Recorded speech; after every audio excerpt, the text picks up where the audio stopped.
Hola amigos, buenas tardes. Desde el estudio de sonido e imagen de Naciones Unidas aquí en Ginebra, en la sede europea de la ONU, les transmite Juan Gasparini gracias a François Zubiguer en los controles. Estamos realizando ahora una segunda entrevista.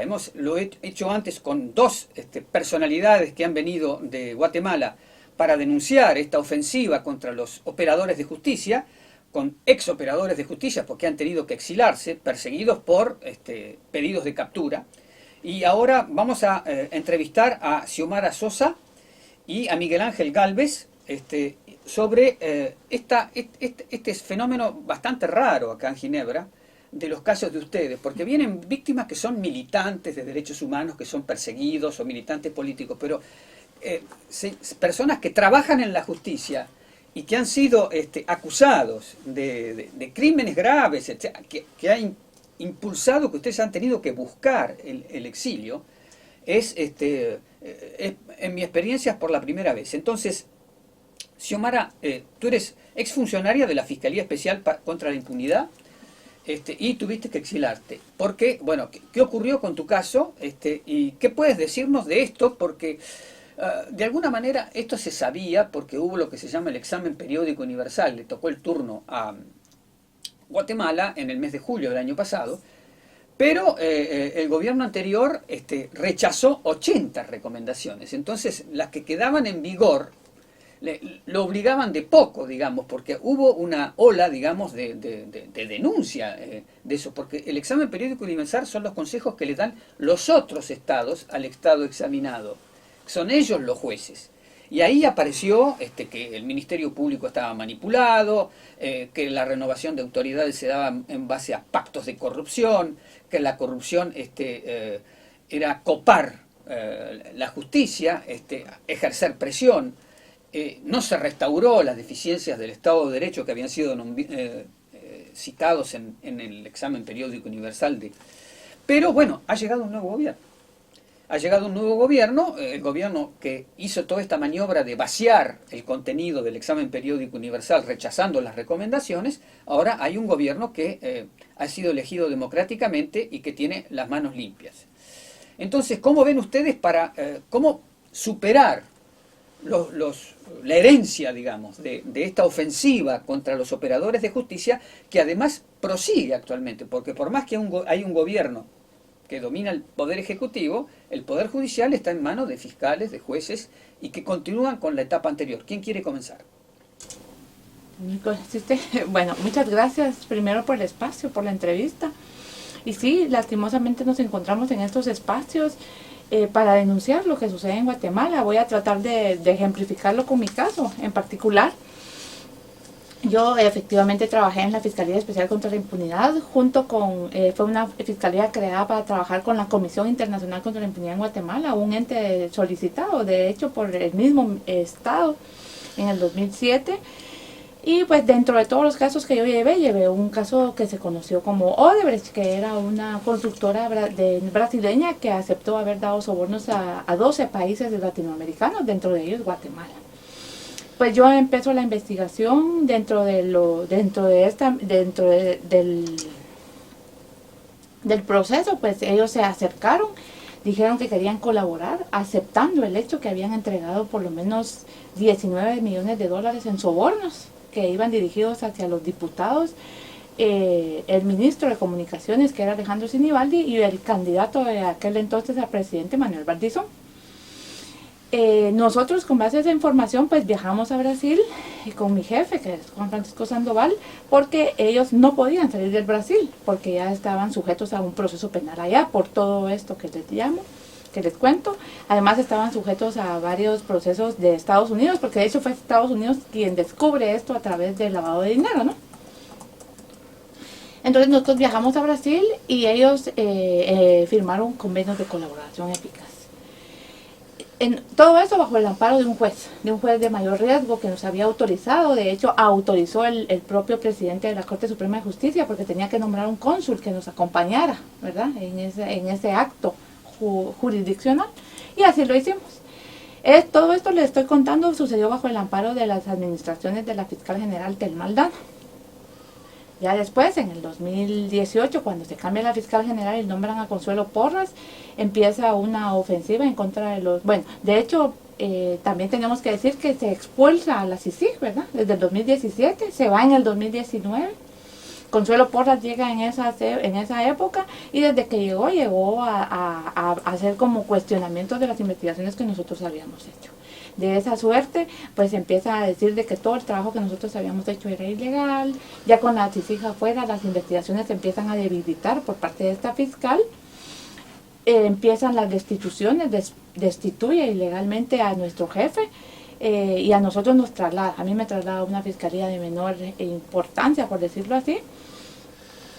Y entonces me empiezan a llamar, me llaman a la Fiscalía de Asuntos Internos, donde había una denuncia puesta por unos actores que también en Guatemala son preponderantes, que son representantes de los militares, que se llaman Fundación contra el Terrorismo, y abre esa denuncia, que de hecho ya estaba desestimada, pero reactiva esa denuncia y me llaman para pedirme que yo declarara en contra de Tel Maldana y Juan Francisco Sandoval, porque supuestamente ellos habían hecho ilegalidades dentro del proceso. O sea, ellos querían tomarme a mí como una colaboradora eficaz y me lo dijeron abiertamente, y que si no de lo contrario iban a proceder en mi contra.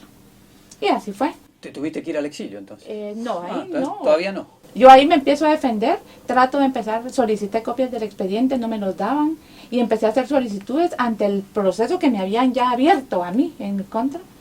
Entonces yo empiezo a defenderme, pero resultó de que no me aceptaban. Solicito una audiencia de conexión, que eso fue lo que sucede, y por esa audiencia de conexión me dicen de que yo estaba tratando de entorpecer las investigaciones que estaba haciendo ya ahora el actual Ministerio Público con Consuelo Porras. A raíz de eso me piden una orden de captura y yo estuve en presa alrededor de un mes. En lo que se resolvía la primera declaración, que en la ley establece que son 24 horas para resolver. Pero a mí me tuvieron 28 días suspendiendo el juez, y son jueces, los mismos jueces que me han procesado a mí, porque yo no soy la única, ¿verdad? Yo traigo la voz de muchas, en mi celda estuvimos presas 5 mujeres. Las 5 trabajamos en la Fiscalía Especial y las 5 teníamos expedientes como el mío, ellas tenían otros. Bueno, y entonces en un momento determinado, cuando saliste en libertad, te tuviste que ir del país. Me empecé a defender, pero el país, el panorama era muy sobrio, muy negro, todo era declarado sin lugar, las elecciones estaban cerca, pero en Guatemala no había esperanza de cambio, ¿no? Entonces yo decido irme, me exilio en México. Allá tengo refugio político. Me gusta decirlo, pues, porque el Estado reconoció que era una persecución política de parte del Estado guatemalteco, no solo del Ministerio Público. Bueno, ¿y cuál es la situación ahora actual? ¿Seguís en esa situación? ¿Tenés una captura y no puedes volver si no te meten preso? No tengo solo una. Después de eso me abrieron otro proceso y tengo otra orden de captura por otro proceso en contra de una magistrada que traficó influencias para favorecer a un hijo que se llama Blanca Stalin. Y que también, y para la guinda del pastel de todo esto, resulta que todos los expedientes que nosotros investigamos de corrupción, ¿verdad?, en contra de actores políticos y corruptos, han sido cerrados en la administración de Consuelo Porras. Entonces ese era el trasfondo de la criminalización en nuestra contra. Ok, bien, y ahora entonces pasamos al otro caso. Miguel Ángel Gálvez, tú eras juez de mayor riesgo, pero te tuviste que exilar en el 2022. Estás viviendo afuera, y bueno, ¿cuál es tu caso? ¿Qué es lo que has venido a testimoniar aquí en Naciones Unidas? Está la relatora de libertad de expresión, y hay ONGs, y está el sistema de Naciones Unidas para proteger. ¿Cuál es tu mensaje? Pues gracias primeramente, Juan Gasparín, y gracias por habernos invitado. La verdad es que estamos un grupo de guatemaltecos, no solo fiscales, sino que jueces. En el tema, cuando tú dices la introducción, has hablado de un fenómeno bastante raro. Esto me llamó la atención porque hay momentos en que fuera todavía no logro entender las dimensiones de que todo un sistema se ponga en contra de uno. Exactamente. Ajá, o sea, y es más, uno con el trabajo que tiene, como que se compenetra en el trabajo y como que se le olvidan algunas cuestiones. No es que se le olviden, no está pendiente de lo que está pasando. Entonces, así es como comienza, como dijo la licenciada, a raíz de que es expulsada la Comisión Internacional contra la Impunidad en Guatemala, que es la CICIG. Que es un gran acuerdo internacional que Guatemala inicialmente aceptó. Ajá, por supuesto. Y que rompió unilateralmente, porque lo rompe unilateralmente. No obstante, la Convención de Viena sobre los Derechos de los Tratados hace referencia a qué procedimiento se tiene que utilizar para romper ese convenio que se tenía. Pero bueno, entonces comienza primeramente un patrón de hostigamiento, pero así fuerte. El sistema penitenciario no le lleva a los presos a uno, los abogados empiezan a faltarle el respeto, llegando al extremo incluso de decirle que lo van a procesar al juez. La Corte Suprema, la seguridad que yo tenía, les pide un informe de cuáles son mis movimientos. Cuando salgo a las 8 o 9 de la noche del juzgado, que era usual que saliera de la corte, me empiezan a dar seguimiento, carros, se comienzan a presentar denuncias, cantidad de denuncias contra mi persona, y así es como se van dando los pasos. Y bueno, y hasta ahí todavía no entiende, uno no llega a comprender las dimensiones de esa Pero cuestión. era por los casos que tú estabas instruyendo como juez. Por supuesto. Entonces ahí se da un fenómeno interesante. La Corte Suprema de Justicia, con base a la Constitución, tiene que durar 5 años en el periodo. No eligieron corte y se quedan de facto 4 años más. Entonces esa corte participa de facto en la elección de la fiscal general, participa de facto en la constitución del Tribunal Constitucional, y así es como se van dando los pasos y se van dando los pasos. Así es como se inicia lo que dijo. Bueno, entonces ahí es donde se entiende lo que es instrumentalización del derecho penal. Se empiezan a iniciar procesos en contra de fiscales. Es más, en algunas audiencias ya ni los fiscales comparecían a las audiencias. Entonces, allá en ese extremo se inicia la persecución de fiscales y empieza a darse un fenómeno importante. El tema es que llamó la atención que inician con las mujeres. El tema de género lo explotan muy bien.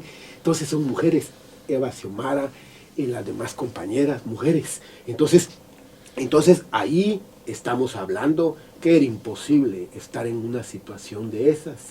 El seguimiento constantemente, que ya sale de un desprestigio, pero un desprestigio a todo nivel, para llegar al tema de la criminalización. Ya cuando salgo con mi hijo y le toman fotos a mi hijo, yo ya no aguantaba. Exacto. Así fue como en el mes de noviembre del 2022 consideré prudente salir al exilio. Tener un sistema en contra. Bueno, y esta situación que el crimen organizado ha infiltrado el Estado, porque esto es un poco lo que se observa de vuestros testimonios, perdura a pesar de que hay un cambio de gobierno. El gobierno no es que es cómplice, digamos, del gobierno anterior, pero que estas situaciones se mantienen y ustedes tienen que perdurar en el exilio porque los pedidos de captura y la intencionalidad contra ustedes continúa. No se van, es que lo que pasa es que los procesos penales no se pueden desaparecer de un día para otro, Claro. ¿no? Entonces ya iniciados, se puso en movimiento el Poder Judicial ya, ¿no? Entonces, lo que sucede en este momento es de que esas cortes que hablaba el licenciado Gálvez, aún persisten en los nombramientos, y de hecho pues esa es también otra esperanza o luz que tenemos nosotros, que este año se tienen que elegir nuevas cortes, ¿verdad? Para que lleguen jueces probos que realmente resuelvan conforme a derecho y no a intereses políticos, ¿verdad? Bien. Pero fíjate, una última para Gasparín, solo para hacer referencia a este tema. El problema que se da aquí, tú lo dijiste, copar la justicia. O sea, el sentido de no nombrar magistrados le sirvió para que los mismos magistrados anteriores prosiguieran con lo que estaban haciendo. Nombraran gente acorde a los intereses. Por eso es que si hablamos de un gobierno del Partido Semilla, de Bernardo Arévalo, estamos hablando como que en una democracia el Ejecutivo está elegido democráticamente, pero todas las instituciones pertenecen a un sistema híbrido, como que todas las instituciones pertenecen a las estructuras criminales. Y además el presidente tiene pedidos de captura lanzados Sí, por sí, iniciativas Claro. de esta criminalidad. Exactamente, lo que pasa es de que cuando se dan las elecciones generales en el 2023, quienes han tenido el poder o ostentan el poder, ese pacto de corruptos le llamamos nosotros, no se imaginaron que Arevalo iba a llegar al poder. Entonces cuando llegan las elecciones y desde la primera vuelta que él pasa, ¿no?, a la segunda vuelta, empiezan a decir de que empiezan a cuestionar la formación de su partido, entonces le piden una solicitud ante juicio, porque cuando tú eres candidato a presidente también gozas de ese derecho, ¿verdad? Entonces desde ahí le empezaron a pedir antejuicios. Hubo también problemas con la universidad estatal, la Universidad de San Carlos, y él hizo público que apoyaba ese movimiento de que no se también tomara la universidad, ¿verdad? Y vas a creer que por publicaciones en un Twitter le piden otra. Bien. Entonces, bueno, ustedes han tomado contacto acá con relatores, con funcionarios de ONU, y espero que saquen adelante esta situación que es bastante extraña dentro, porque vienen acá víctimas de violaciones de los derechos humanos, alguien que fue maltratado por la justicia, pero ustedes, los maltratados son los que hacían la justicia y han sido reemplazados por funcionarios corruptos. Exactamente, así Bien. es.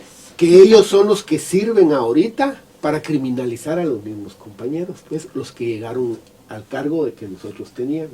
Bien, desde Ginebra les transmitió, muchas gracias, Juan Gasparini.